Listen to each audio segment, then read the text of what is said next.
Hello everyone, welcome to my channel. And in this video, we will be discussing human values in Vedic Darshan, and it is a subject of BTech. Subject code is KOE 099. So in this video, we will be particularly discussing about Unit 1, that is what is Ved, what are Vedas, and Upveda, Vedang, Upanishads, and introduction of Nyaya Darshan, and a little bit of Vedic Darshan. So what we will be discussing today is, let me take you a glimpse of Veda, Vedang, Upaveda, Brahmana Grantha, Aranakya Grantha, Upanishad, Upang, and some other text. So if we talk about School of Indian Philosophy, तो Indian philosophy में we have 6 schools of orthodox and 3 school of heterodox. So we have total of 9 schools in which 6 school are orthodox, या फिर जिसे हम आस्तिक भी कहते हैं, and 3 school are heterodox, जिन्हें हम नास्तिक कहते हैं. तो यहाँ पर ऑर्थोडॉक्स का ये मतलब नहीं है कि जो भगवान में विश्वास करते हैं, या ऑर्थोडॉक्स का मतलब या फिर आस्तिक स्कूल्स का मतलब ये है जो वेदास को फॉलो करते हैं. हाउएवर हेटेरोडॉक्स स्कूल्स का मतलब ये है कि जो वेदास को नहीं मानते हैं. तो ऐसे 3 स्कूल हैं. पहला है Buddhism, Jainism, Charvaka. And orthodox के भी 6 स्कूल हैं which we will be discussing later. बात करें अगर वेद वर्ड की, तो वेद वर्ड विद से बना है, जिसका मतलब होता है नॉलेज या फिर विजडम. तो डेफिनेटली वेदा का मतलब है नॉलेज या फिर wisdom. Vedas were originally an oral tradition. Later Maharishi Vedavyasa composed them into book form called Samhita. तो शुरू में जो वेद थे दे वर ओरली ट्रेडिशंस, मतलब उन्हें केवल वो सिर्फ ओरली बोले जाते थे. वहाँ पर पहले कोई रिटन डॉक्यूमेंट्स नहीं थे. कुछ टाइम के बाद महर्षि वेदव्यास ने उन्हें एक बुक फॉर्म में कन्वर्ट कर दिया, जिन्हें हम कहते हैं संहिता. जैसे कि आपने एग्जाम्पल सुना होगा Charaka Samhita. So they are basically drive from Vedas. तो अगर हम बात करें वेदास की, तो there are mainly 4 Vedas. First is Rigveda, second is Yajurveda, third is Samaveda, and fourth is Atharvaveda. इनकी डिटेल्स हम आगे पढ़ेंगे, बट फिलहाल नाम के लिए याद कर लीजिए ऋग्वेद, यजुर्वेद, सामवेद एंड अथर्ववेद. अब अगर हम वेदांग की बात करें, तो there are 6 limbs of Vedas, यानी कि वेद के 6 अंग हैं जिन्हें हम वेदांग कहते हैं. और उन 6 के नाम हैं. सबसे पहले है शिक्षा, दूसरा है व्याकरण, तीसरा है छंद, fourth is Nirukta, fifth is ज्योतिष, एंड सिक्स्थ इज कल्प. देखो ये जो है नॉन क्रेडिट सब्जेक्ट है, तो डेफिनेटली बहुत ज़्यादा डीप में नहीं पूछेंगे. तो we will be just giving a glimpse of little lesser important things, और जो ज़्यादा इंपॉर्टेंट होंगी उनको हम डिटेल में डिस्कस करेंगे. सो सबसे पहले शिक्षा. इसमें क्या होता है, फोनेटिक्स, फोनोलॉजी, प्रोनाउंसिएशन, लेटर्स, इन सब के बारे में होता है कि कोई लेटर कैसा है, उसको कैसे बोला जाएगा. सेकंड है व्याकरण, यानी कि grammar, linguistic analysis to establish word forms and sentences to properly express ideas. जैसे हम छोटे बच्चों को सिखाते हैं कि पहले वर्ण से शब्द बने, शब्द से वाक्य, और किस तरीके से लगाना है, ऐसे ही व्याकरण में वेदास के सेंटेंस जो भी हैं उनके बारे में बताया गया है. फिर थर्ड आता है छंद, यानी पोइटिक मीटर. फोर्थ आता है Nirukta, explanation of word that are archaic and have ancient usages with unclear meaning. तो ऐसे कुछ वर्ड हैं जो बहुत ज़्यादा एंशियंट हैं और हम उनको नहीं समझ पाते हैं. तो निरुक्त यानी कि जो 4th लिम्ब है वेद का, निरुक्त, उसमें इसकी मीनिंग्स बताई गई हैं. और ये किस किस के लिए यूज़ होता है, टू अंडरस्टैंड वैदिक संस्कृत. वैदिक संस्कृत बहुत डिफिकल्ट है, उसे समझने के लिए हमें निरुक्त को पढ़ना पड़ता है. उसके अंदर जो ऐसे वर्ड्स जो एंशियंट हैं और जिनका मीनिंग थोड़ा अनक्लियर है, उसके मीनिंग्स इसमें दे रखे हैं. तो निरुक्त में क्या क्या मेन टेक्स्ट हैं, यश का निरुक्त, और और हमारा फिफ्थ आता है ज्योतिष. ज्योतिष का मतलब है प्लानिटरी मोशन. इसको एस्ट्रोनॉमी कहते हैं, एंड एस्ट्रोनॉमी और एस्ट्रोलॉजी अलग अलग हैं, तो इसको एस्ट्रोलॉजी से कंपेयर ना करें. तो in Jyotisha we will be discussing planetary motion, time calculation, और उससे रिलेटेड जो भी मैथ्स है, टाइम कैलकुलेशन से रिलेटेड जो भी मैथ है वो 5th लिम्ब में आएगी. 6th लिम्ब जो होता है हमारा, जिसे हम कहते हैं कल्प. इसमें क्या होता है, जो भी वैदिक रिचुअल्स हैं, सेरेमनीज़ हैं related to major life events, वो सब हम कल्प में पढ़ते हैं. जैसे श्रुत सूत्र, ग्रह सूत्र, धर्म सूत्र, सेल्व सूत्र, ये मेन राइट्स रिचुअल्स हैं जिनके बारे में हम 6th लिम्ब में पढ़ते हैं वेदास के, दैट इज कल्प. सो नेक्स्ट आता है हमारा उपवेद. उपवेद क्या है, जैसे कि एक वेद के अंदर उसके कुछ सब पार्ट्स हैं जिन्हें हम उपवेद कहते हैं. जैसे कि पहला है धनुर्वेद, दूसरा, ये मैं एग्जाम्पल बता रही हूँ, दूसरा है शिल्प वेद, गांधर्व वेद और आयुर्वेद। तो अगर मैं कहूँ कि जो धनुर्वेद है वो कौन से वेद का उपवेद है, वो ऋग्वेद का उपवेद है।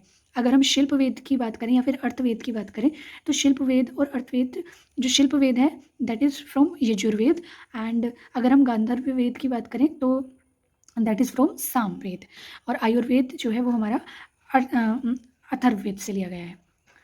ठीक है, तो ये कुछ उपवेदास हैं।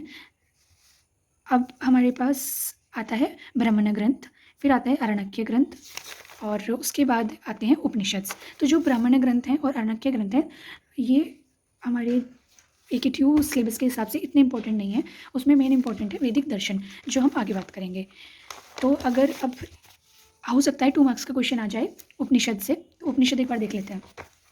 उपनिषद, इसका मतलब होता है to sit near the knowledge of realising and visualising good. Upanishad में मेन फोकस क्या है कि हम वो नॉलेज लें कि जिससे हम गॉड को विजुअलाइज कर सकें। उपनिषद क्या करते हैं, they deal with concept of God, nature and soul. वो किस किस कॉन्सेप्ट से डील करते हैं, गॉड से, नेचर से, प्रकृति से एंड सोल से, and their relationship with each other sometime in figurative manner. Figurative manner क्या है ये मैं आपको आगे बताऊंगी, उसका एग्जाम्पल समझ लेंगे। जैसे कि आपने फिगर ऑफ स्पीच पढ़ी होंगी तो उससे रिलेटेड है। लिटरेचर इंडिकेट एक्सिस्टेंस ऑफ 1000 उपनिषद, उससे भी ज़्यादा। लिटरेचर में कम से कम 1000 उपनिषद हैं, लेकिन बहुत सारे उपनिषद ऐसे हैं जो अब अनट्रेसेबल हैं, वो खो गए हैं या फिर हम उनको वापस से रिटेन नहीं कर पा रहे हैं। तो कुछ मेजर उपनिषद के नाम जैसे देख लीजिए, हाउएवर इतना इंपॉर्टेंट नहीं है ये, जैसे कि ईशा, ये यजुर्वेद में है। केन, कथा, प्रश्न, मंडका, मंडुक्या, ऐत्रेय, तैत्रेय, चंदोग्या, बृहद्रणकय और श्वेताश्रम। मे भी मेरी प्रोनाउंसिएशन थोड़ी गलत हो रही होगी, बट प्लीज़ चेक कर लीजिएगा। अब तो जो मेन पार्ट आता है हमारा, हमने पढ़ लिया, वी हैव स्टडीड वेदा, वेदांग, उपवेद, ब्रह्मग्रंथ, आरण्यक ग्रंथ, उपनिषद, एंड अब है हमारे पास उपांग। उपांग या फिर दर्शन, जो मेन फोकस है दैट इज दिस दर्शन, और हमारे सब्जेक्ट का नाम भी यही है, ह्यूमन वैल्यू इन वैदिक दर्शन। तो हम वैदिक दर्शन के बारे में पढ़ेंगे। देखो, जो उपांग हैं उसमें 6 दर्शन होते हैं। कितने हैं? 6 दर्शन हैं। जैसे मैं आपको उसके नाम बता देती हूँ। First is Nyaya Darshan, second is Vaisheshika Darshan, third is Samkhya, Yoga, Mimamsa and Vedanta. इनके नाम बहुत ज़्यादा इंपॉर्टेंट है और इनके ऑथर भी बहुत ज़्यादा इंपॉर्टेंट हैं। जैसे कि एक क्वेश्चन आया था अभी 2022 वाले सेमेस्टर एग्जाम में कि give the name of author of all 6 दर्शन इन वैदिक लिटरेचर। तो उसमें हम ये लिख सकते हैं कि जो न्याय दर्शन है उसके ऑथर हैं गौतम, जो वैशेषिका दर्शन है उसके ऑथर हैं कन्नड़, सामाख्या के कपिला, योग के पतंजलि, मीमांसा के जैमिनी और वेदांता के वेदव्यास। ये बहुत ही ज़्यादा इंपॉर्टेंट है। इसका एक और थोड़ा सा अगर डिटेल में आता है तो आप ये लिख सकते हैं कि न्याय दर्शन में किस चीज़ से डील किया गया है। दे deal with logic, analytic philosophy and reasoning. Vaisheshika में फिजिक्स, एटॉमिक बिल्डिंग ब्लॉक और कॉन्शियसनेस के बारे में। सामाख्या में तत्व यानी जो भी आपके एलिमेंट्स हैं, कॉन्शियसनेस के बारे में और मैटर के बारे में। योगा दर्शन में हमने मेडिटेशन और कंटेम्पलेशन दिया गया है। मीमांसा में क्रिटिकल इन्वेस्टिगेशन ऑफ वैदिक टेक्स्ट, जो भी वैदिक टेक्स्ट हैं उनके बारे में जाना गया है मीमांसा में कि वो किस तरीके से वर्क करते हैं और क्या वो सही हैं, कहाँ से रिटेन हो, कहाँ से आए हैं, ये सब। वेदांता में क्या होता है? Investigation on the nature of ब्रह्म और आत्मा। ये हम जब एक एक दर्शन जैसे न्याय दर्शन डिस्कस करेंगे तो हम उसमें डिस्कस करेंगे कि वो क्या क्या डील कर कैसे और क्या क्या डील करते हैं। फिलहाल ये इंपॉर्टेंट है कि वी हैव 6 दर्शन जिनके नाम है न्याय, वैशेषिका, सामाख्या, योगा, मीमांसा एंड वेदांत। अब कुछ जो फिलोसोफर हैं वो इन 6 दर्शन को एक सिंगल ट्री की 6 ब्रांच के जैसे देखते हैं। तो अगर आप कहो इंडियन फिलोसफी या फिर आप ऑर्थोडॉक्स स्कूल के बारे में कहो तो वो इनको ऐसे देखते हैं कि जैसे कि ये एक पेड़ की 6 ब्रांचेस हों। एंड देयर वर प्रोफेसर काक, उनका क्या मानना है कि जो ये 6 वेदास हैं they act as like the faces of a cube. जैसे एक क्यूब है और इसमें 6 फेसेस होते हैं, तो उन्होंने एक क्यूब के एक फेस को एक दर्शन के जैसे देखा है कि सपोज ये न्याय दर्शन है, इसके पीछे वाला जो होगा वो वैशेषिका है, और जैसे ये लेफ्ट वाला सामाख्या है तो ये राइट वाला फेस योगा है, अप वाला वेदांत है तो, और नीचे वाला मीमांसा है। अब आप कहो कि न्याय के साइड में हम मीमांसा लिख देंगे और सामाख्या यहीं लिखा रहने देंगे तो दैट विल बी रॉन्ग। वो क्यों? क्योंकि जो न्याय दर्शन है, न्याय दर्शन और वैशेषिका दर्शन कॉम्प्लीमेंट्री हैं, सामाख्या योगा कॉम्प्लीमेंट्री हैं, मीमांसा और वेदांत कॉम्प्लीमेंट्री हैं। तो न्याय का कॉम्प्लीमेंट्री वैशेषिका है, वेदांत का कॉम्प्लीमेंट्री मीमांसा है, सामाख्या का कॉम्प्लीमेंट्री योगा है। Together, they means all the six darshans. They provide a theoretical explanation of ultimate reality and practical means of emancipation. तो इससे ही अगर फिलोसोफर की माने तो ये छह दर्शन जो हैं they give enough theoretical explanation about life, god, nature, ये सब. नेक्स्ट टॉपिक है कैरेक्टरिस्टिक ऑफ इंडियन फिलोसफी. तो इंडियन फिलोसफी या फिर जो स्कूल ऑफ इंडियन फिलोसफी हैं उनकी कैरेक्टरिस्टिक क्या क्या हैं वो डिस्कस करेंगे. जैसे कि Indian philosophy is essentially spiritual. जो भी आपके इंडियन फिलोसफी के स्कूल हैं वो स्पिरिचुअलिज्म पे फोकस करते हैं. All school are spiritualistic except Charvaka. Charvaka को छोड़ के बाकी सारे स्कूल्स कितने 6 ऑर्थोडॉक्स प्लस 2 हेटेरोडॉक्स वो सबके सब स्पिरिचुअलिस्टिक अप्रोच रखते हैं केवल चरवर्क को छोड़ के. चरवर्क की अप्रोच जो थी वो बहुत मटेरियलिज्म थी जो कि हमारे सिलेबस का पार्ट नहीं है तो हम वो डिस्कस नहीं करेंगे. हमें केवल वैदिक दर्शन पढ़ना है और ऑर्थोडॉक्स के बारे में मेनली पढ़ना है. तो पहला पॉइंट था स्पिरिचुअलिज्म. सेकंड पॉइंट है बॉन्डेज एंड सफरिंग. जो इंडियन फिलोसफी है उसका क्या मानना है, it recognise ignorance as a root cause of all misery and bondage. वो कहते हैं कि जितना भी दुख है, पीड़ा है, उस सब का जो भी मेन रीज़न है, रूट कॉज है, दैट इज़ इग्नोरेंस. इग्नोरेंस का क्या मतलब है, इग्नोरेंस का मतलब ये है कि जिसके पास नॉलेज नहीं है वो बहुत ज़्यादा सफ़र करता है. इंडियन फिलोसफी में ये माना गया है. Ignorance is not only intellectual and psychological but also spiritual. Ignorance का मतलब ये नहीं है केवल जिसे बुकिश नॉलेज नहीं है वो उसकी बात कर रहे हैं, वो स्पिरिचुअल नॉलेज के बारे में बात कर रहे हैं.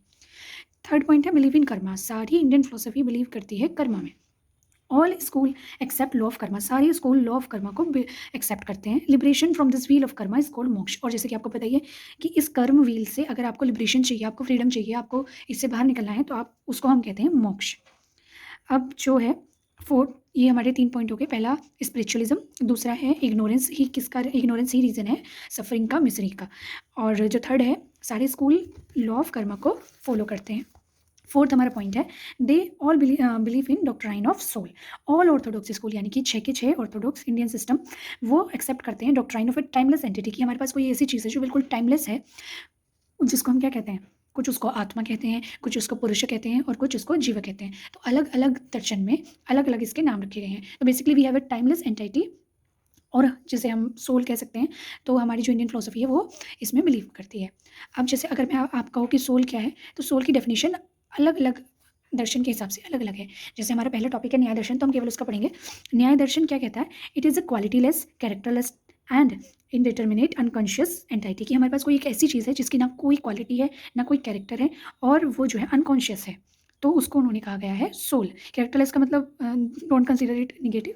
मतलब ये है कि वो बिल्कुल ही न्यूट्रल है, ना तो उसकी अपनी कोई क्वालिटी है ना कैरेक्टर है और वो अनकॉन्शियस होती है. ऐसा न्याय दर्शन में बोला गया है.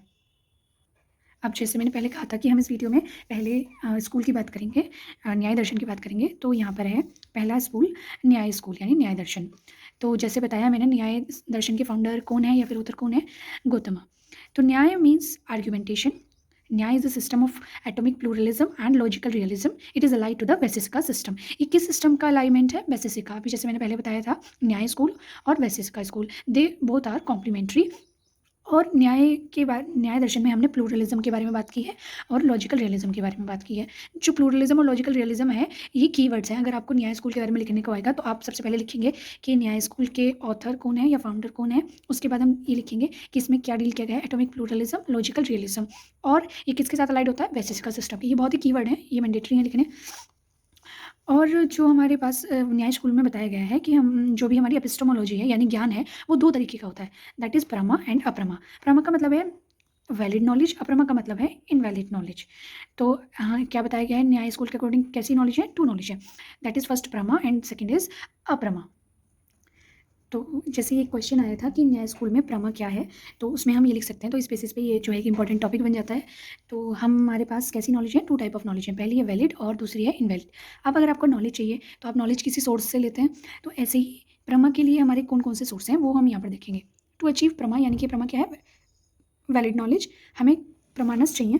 प्रमाणस यानी सोर्स ऑफ नॉलेज. जैसे कि पहला है हमारे पास perception, inference, comparison and verbal testimony. Perception, inference, perception यानी प्रत्यक्ष, इन्फेरेंस मतलब अनुमान, कंपैरिजन मतलब उपमान एंड वर्बल टेस्टिमोनी यानी शब्द. अब हियर इज अ टिप, अगर आपको अच्छा स्कोर करना है तो आई थिंक आपको जब आपको लिखने को आएगा कि वैलिड नॉलेज के क्या क्या सोर्स हैं, अगर आप परसेप्शन लिख रहे हैं तो आई सजेस्ट यू आप ब्रैकेट में उसका हिंदी नाम भी लिखते हैं. जैसे परसेप्शन प्रत्यक्ष, इन्फेरेंस अनुमान, कंपैरिजन उपमान एंड वर्बल टेस्टिमोनी यानी शब्द. तो it will be a plus point. अब जैसे कि हमारे पास वैलिड नॉलेज के सोर्स हैं, ऐसे ही हमारे पास इनवैलिड नॉलेज के भी सोर्स हैं। तो जैसे कि इनवैलिड नॉलेज को हमने कहा है अप्रमा, तो अप्रमा कहाँ कहाँ से आती है? अप्रमा यानी कि इनवैलिड नॉलेज हमें कैसे मिलती है? It comes from memory, doubt, error, hypothetical reasoning. तो इसके 4 सोर्सेज मेन बताए गए हैं, मेमोरी, डाउट, एरर और हाइपोथेटिकल रीजनिंग। अब आई थिंक इस वीडियो के लिए बहुत है, और हम न्याय दर्शन की डिटेल जो है वो नेक्स्ट वीडियो में डिस्कस करेंगे। Thank you.